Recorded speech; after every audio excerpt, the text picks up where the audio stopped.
on est venu à Cotonou pour divers motifs. Le premier, on va célébrer le 30e anniversaire de l'ETU en Afrique. En même temps, on célèbre le 40e anniversaire de l'ETU au monde.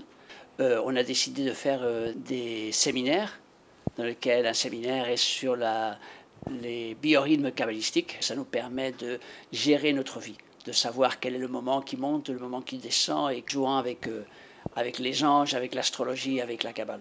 Et après, il y a un autre séminaire qui est nouveau et révolutionnaire qui s'appelle l'alchimie génétique. Il s'agit d'aller au-delà des connaissances théoriques pour rentrer directement dans la pratique, pour faire un changement directement sur la personne, sur comment on peut changer notre réalité, pour avoir un travail, pour avoir la prospérité, pour se libérer de certaines forces négatives.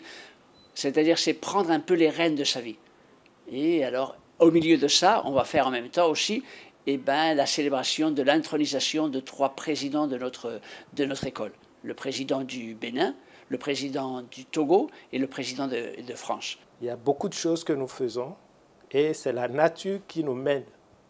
Mais quand on sait comment fonctionne la nature, alors c'est nous qui lui imposons notre désir et arriver à harmoniser notre vie. Le samedi, nous avons une conférence à partir de 16h.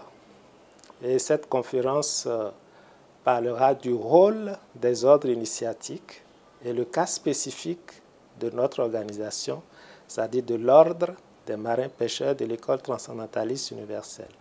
Parce que nous avons une école qui enseigne les lois et les principes du fonctionnement de ces lois, mais nous avons aussi un ordre qui nous permet d'appliquer ces connaissances à notre propre vie.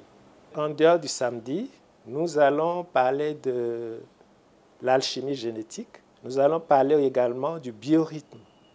Et le biorhythme est tout aussi important parce qu'il arrive des moments où on se sent bloqué, on ne sait pas quoi faire. Quand vous regardez sur votre fiche biorhythmique, vous vous rendez compte que c'est peut-être le moment de faire une pause, que tout le monde vienne, qu'il participe à cette conférence. Et si cela répond à leur aspiration, alors qu'ils nous rejoignent. Mais surtout d'une façon pratique. Il faut comprendre la connaissance comme quelque chose qui est pratique, qu'on peut assimiler et qu'on peut utiliser dans notre vie. Ce n'est pas quelque chose de théorique, qu'on va rentrer une connaissance et après je continue à être la même personne qu'avant, ça ne sert à rien. Non, il s'agit de prendre la connaissance et que cette connaissance te transforme et que tu sois une nouvelle personne à partir de là.